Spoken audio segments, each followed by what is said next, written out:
एकच लक्षात घ्यायचं, मला जमतंय का, मला समजतंय का, मला समजतंय तर मी उचलू शकतो. इन केस मला समजत नाही तर आपण याला ट्रेड करू का. आणि असं नाही तुम्ही ट्रेड आमच्या बरोबर करा. ह्या जगात तुम्हाला जिथं 2 पैसे सुटतात तिथं ट्रेड करा. हा मार्केट ओपन आहे. जिथं तुम्हाला 2 पैसे सुटतात ना तिथं बिंदास काम करा.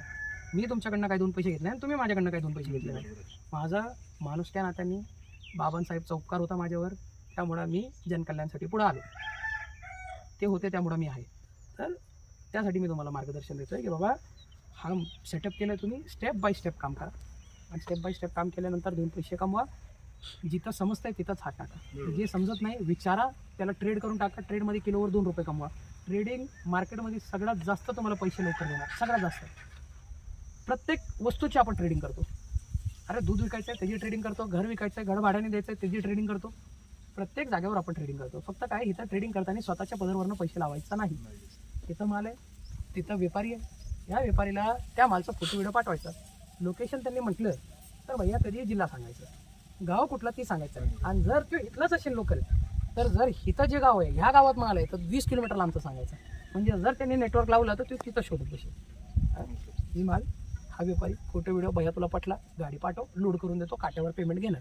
कंपनीचं 20 रुपये दर आहे, समोरच्याला 22 सांग, किलोवर 2 रुपये तुला सुटले. जर तो रडला तर किलोवर 1 रुपये तरी भेटेल. 4 टन माल गेला, 4,000 रुपये निघतात 2 तासात. कोणाच्या बापाचं वाईट आहे का?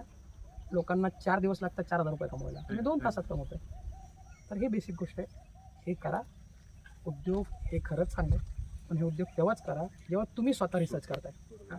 दुसऱ्यांच्या कंड्यावर बंदूक ठेवून ना अजिबात चालणार नाही. ह्या उद्योग नाही, कुठलाही उद्योग असला ना, आता तुम्हाला अशी भरपूर लोक भेटतील, ते येणार म्हणणार भैया पैसे लाव, इथनं पैसे लाव, तिथनं पैसे कमाव. पण तसं काही नसतं.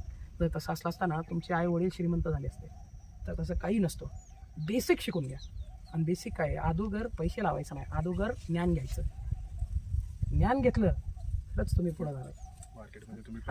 राजांनी ज्ञान घेतलं होतं त्यामुळे ते पुढे गेले. राजांनी ज्ञान घेतलं होतं, अगोदर ज्ञान घ्यायचं. 11, 13 काय काय लोक म्हणतात 17 गुरु होते महाराजांचे. तर एवढे गुरूंची गरज कधी पडते, जेव्हा ज्ञान घ्यायचं. तर ज्ञान महत्वाचं आहे, ज्ञान घ्या.